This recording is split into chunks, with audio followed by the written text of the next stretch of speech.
अस्किंदगार नमस्कार मी पलकारुम वत्तगरनमनी अडवेदे होयदी आम्ही जीवरगाम तमिळनाडू ये जुक्कु मनगान तमिळ मनगान से तीरानग अंग मुन्नुन सद दुनावी कालना मनद आम्ही तमिळुम तेंगा संगदी पुरंजाई तेगनंगाल तुंग अनुमति वंदार मी तमिळ वत्तगर आमीन से तमिळ वत्तगर आगे நன்றி. இந்த மாநாட்டினை தலைமையேற்று நடத்தி கொண்டிருக்கும் எஸ்பேக் அமைப்பின் தலைவரும் ஆந்திர பிரதேசத்தின் மதிப்புமிக்க மற்றும் அதிகாரமிக்க காவல்துறையில் இருந்து ஓய்வு பெற்ற ஐயா KRM கிஷோர்குமார் IPS அவர்களுக்கும் அவர்களின் மன ஓட்டத்தின்படி அமைந்துள்ள எஸ்பேக்கின் ஏனைய பொறுப்பாளர்களுக்கும் சௌராஷ்டிரா மத்திய சபை பொறுப்பாளர்களுக்கும் மேடையில் வீற்றிருக்கும் ஏனைய அரசியல் ஆளுமைகளுக்கும் தமிழ்நாட்டிலிருந்து பல்வேறு பகுதிகளில் இருந்தும் ஒரே உணர்வுடனும் ஒரே கனவுடனும் வருகை புரிந்துள்ள எமது சௌராஷ்டிரா உறவுகளுக்கும் தூங்கும் புலியை பறை கொண்டு எழுப்பினோம் தூய தமிழரை தமிழ் கொண்டு எழுப்பினோம் என்ற பாட்டன் பாரதிதாசனின் வரிகளுக்கு ஏற்ப சில காலங்களாக உணர்ச்சி குறைவாகவும் எழுச்சி இல்லாமலும் தொடர்ச்சி இல்லாமலும் வாழ்ந்து வரும் நமது சௌராஷ்டிரா இன மக்களை தமிழக அரசியல் பாதையில் அழைத்து சென்று தடம் பதிக்க வருகை புரிந்துள்ள நாம் தமிழர் கட்சியின் தலைமை ஒருங்கிணைப்பாளர் எமது ஆரூர் அண்ணன் செந்தமிழன் சீமான் அவர்களுக்கும் எங்களது அழைப்பை ஏற்று பல்வேறு பகுதிகளிலிருந்து வருகை புரிந்துள்ள நாம் தமிழர் கட்சியில் குறிப்பாக கும்பகோணம் சட்டமன்ற தொகுதியிலிருந்து வருகை புரிந்துள்ள எனது அனைத்து நிலை பொறுப்பாளர்களுக்கும் இனிய பணிவான வணக்கத்தை தெரிவித்துக் கொள்கின்றேன். இன்றைய தினம் நாம் கூடியுள்ள இந்த நிகழ்வு என்பது ஒரு சாதாரண நிகழ்வல்ல. சரித்திரத்தில் தமிழக அரசியல் வரலாற்றில் நமது ஒடுக்கப்பட்ட சமூகத்தை தடம் பதிக்க உருவாக்கப்பட்டவையாகும். இது ஒரு விழிப்புணர்வு கூட்டம். இன்று முதல் சௌராஷ்டிரா சமூகம் தமிழ்நாட்டு அரசியல் பாதையில் பயணிப்பதையும் தொடர்ச்சியாக இருப்பதையும் எவராலும் தடுக்க முடியாது என்று இந்த மாநாட்டின் வாயிலாக தெரிவித்துக் கொள்கின்றோம். இங்கு பேசப்படும் ஒவ்வொரு வார்த்தைகளும் வெறும் கைத்தட்டலோடு நின்றுவிடக்கூடாது. அது ஒரு வரலாற்று பதிவாக்கப்பட வேண்டும். அதன்படிதான் அரசியல் கட்சிகளிடையே கேள்விகள் எழுப்பப்பட்டும் அதன் பின்பாகத்தான் நமக்கான அதிகாரம் கிடைக்கும். எல்லோர் மனதிலும் ஒரு கேள்வி எழலாம். தமிழக அரசியலில் சௌராஷ்டிரக்காரர்கள் இல்லையா என்று பல தரப்பினரும் சொல்லி வருகின்றார்கள். ஒரு பொய்யான தகவலை சொல்லி வருகின்றார்கள். ஆம், சௌராஷ்டிரக்காரர்கள் அரசியலில் இல்லை என்று. அதை வார்த்தையே தவறு. இருந்தோம், ஆனால் தொடர்ச்சியாக இல்லை. இதுதான் உண்மை. ஆனால் இந்த மாநாட்டின் வழியாக இனிவரும் காலங்களில் தமிழக அரசியலில் சௌராஷ்டிரக்காரர்கள் நிச்சயமாக இருப்பார்கள். அதன்படி தமிழக அரசியல் வரலாற்றில் இந்த மேடையின் வாயிலாகவும் இந்த மாநாட்டின் வாயிலாகவும் தமிழ்நாட்டு மக்களிடையே சிலரின் பெயர்களை நினைவுபடுத்த கடமைப்பட்டுள்ளேன். அதில் முதலாவதாக இம்மண்ணின் வீர மங்கை திருமதி லீலாவதி அவர்கள் 1990களில் மதுரையில் கட்டவிழ்த்து விற்கப்பட்ட கந்துவட்டி பிரச்சனை, குடிநீர் பிரச்சனை ஆகியவரை தலைவீர்த்தி ஆடியது உங்களுக்கு எல்லாம் நினைவிருக்கும். அதில் 1996இல் ஊரக உள்ளாட்சி தேர்தலில் வில்லாபுரம் 59வது மாநகராட்சி வார்டு கவுன்சிலராக தேர்ந்தெடுக்கப்பட்டவர்தான் நமது லீலாவதி அம்மையார் அவர்கள். அவர் எடுத்த மக்கள் திரள் போராட்டத்தின் காரணமாக இங்கு இருந்த கயவர்களால் வருமானம் ஈட்ட முடியாமல் போய்விட்டது. அதனால் இந்த லீலாவதி உயிருடன் இருந்தால் நமக்கு பிரச்சனை என்று 23/4/1997 அன்று அவரது கட்சியினர் முன்பாகவே வெட்டி படுகொலை செய்யப்பட்டார்கள். பின்பாக அவரது உடல் பிரேத பரிசோதனை செய்யப்பட்டு வில்லாபுரத்திலிருந்து சுமார் 10 கிலோமீட்டர் தொலைவில் உள்ள மயனாத்திற்கு கொண்டு போய் தீ மூட்டினார்கள். நல்லா கேட்டீங்க, ஒரு மனைவி இறந்து போனா புருஷங்காரன் தான் கொல்லி வைப்பாங்க. இதுதான் நான் பார்த்துட்டு இருக்கேன்.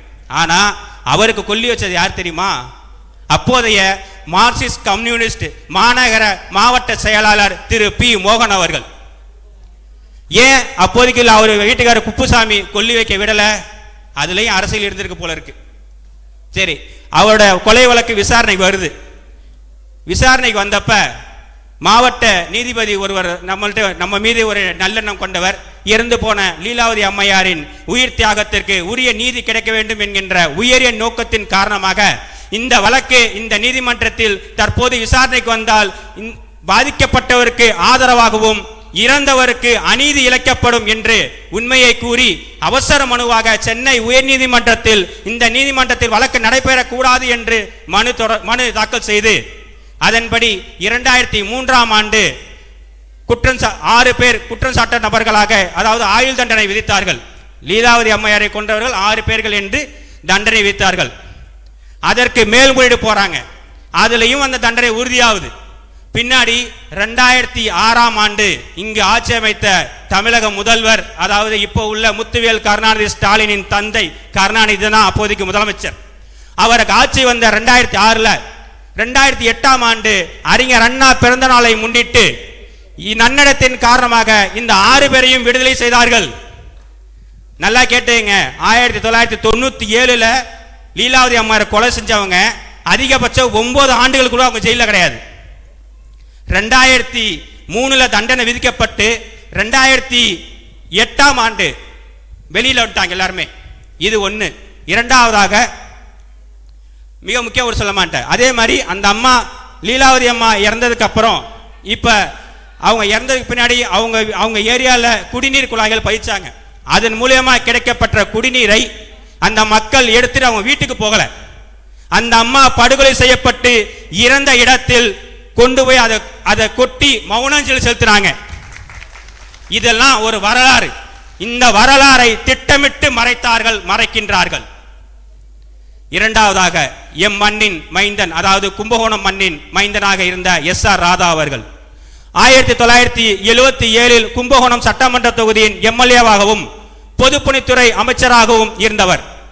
பின்னாளில் 1939ஆம் ஆண்டு மதுரை கிழக்கு சட்டமன்ற தொகுதி MLAவாகவும் எதிர்க்கட்சி தலைவராகவும் இருந்து கடந்த 2020ஆம் ஆண்டு சென்னையில் உடல்நலக் குறைவால் காலமானார்கள். அதற்கு பின்பாக வந்தவர்தான் நமது OS அமர்நாத் அவர்கள். அதற்கு பின்பாக AGS ராம்பாபு 3 முறை MP-யாக நமது மதுரையில் இருந்தவர்கள். இதுபோல் விரல் விட்டு எண்ணக்கூடிய நபர்களாக இருந்தாலும் இவர்கள் காலத்தில் நாம் எல்லாம் சௌராஷ்டிரா மக்களின் முகமாக அவர்கள் விளங்கினார்கள், வைரக்கற்களாக அவர்கள் விளங்கினார்கள். ஆனால் இப்போது மிகப்பெரிய ஒரு வெற்றிடம். ஏன் அந்த வெற்றிடம்?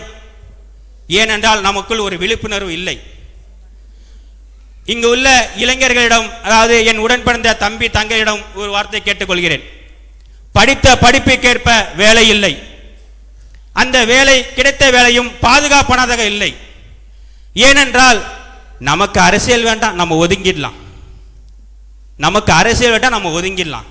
ஒதுங்கி போய் என்ன பண்ணுவ? மாசம் 1 லட்சம் 2 லட்சம் சம்பாதிப்பியா? அதை போய் எங்க கொடுப்ப? என்ன பண்ணுவ? நீ நினைச்ச மாதிரி உன் முன்னோர்கள் நினைச்சிருந்தா இந்த இந்த அனாதை நிலை கூட நம்ம கிடைச்சிருக்காது. ஏற்கனவே நம்ம அனாதைகளா இருந்துட்டு இருக்கோம். நீ நினைச்ச மாதிரி உன் தாத்தா பாட்டி நினைச்சிருந்தா நம்ம நிலைமைலாம் வின்னா இருக்கும். ஆகவே அரசியலை விட்டு இளைஞர்கள் தம்பி தங்கைகள் ஒதுங்க கூடாது. அரசியலை நீங்க ஒதுக்கலாம், ஆனால் ஒரு காலமும் அரசியல் உங்களை ஒதுக்காது என்பதை மறந்து விடாதீர்கள். இளைஞர்கள் இல்லா அரசியல் முதுமையான அரசியல். அதிலும் குறிப்பாக இளைஞர்கள் கொண்ட, அதுவும் பக்குவமான அரசியல் கோட்பாடுகள் தெரிந்த நாம் தமிழர் கட்சியின் இளைஞர்கள் தான் இந்த கட்சியில் தேவைப்படுகிறார்கள். இளைஞர்கள் அனைவரும் பக்குவப்பட்டு புரிதலோடு பயணித்து வருகின்றோம். ஆகவே தாங்களும் நாம் தமிழர் கட்சியில் வந்து இணையும்படி அண்ணன் செந்தமிழன் சீமான் அவர்கள் முன்னிலையில் அழைக்கின்றேன். அனைவரும் வாருங்கள். மேலும் சமுதாயத்தில் பெண்கள் முதுகெலும்புகள் என்று கூறி அவர்களை முதுகுக்கு பின்னாடியே ஒதுக்கி வச்சிட்டு இருக்கோம். குடும்பத்தை தாங்குபவர்கள் பெண்கள் தான்.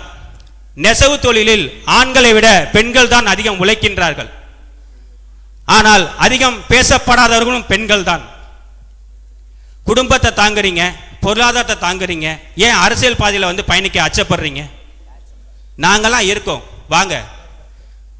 ஆணுக்கு பெண் சமம் என்ற பாகுபாட்டின்படி இல்லாமல் ஆணுக்கு பெண் சமம் என்கின்ற நாம் தமிழர் கட்சியின் கோட்பாட்டின்படி எல்லா சட்டமன்ற தேர்தல், எல்லா பாராளுமன்ற தேர்தலிலும் சரிக்கு சமம், அதாவது 117 பெண்கள் 117 ஆண்கள், 20 ஆண்கள் 20 பெண்கள், 40 பாராளுமன்ற தொகுதி என்றால் 20 ஆண்கள் 20 பெண்கள் என்ற விகிதாச்சார அடிப்படையில் எவ்வித பாகுபாடுமின்றி எவ்வித சமரசமுமின்றி களத்தில் சமுதாயத்தில் ஆண்களும் பெண்களும் சமம் என்பதை நிரூபிக்கும் கட்சி நாம் தமிழர் கட்சி.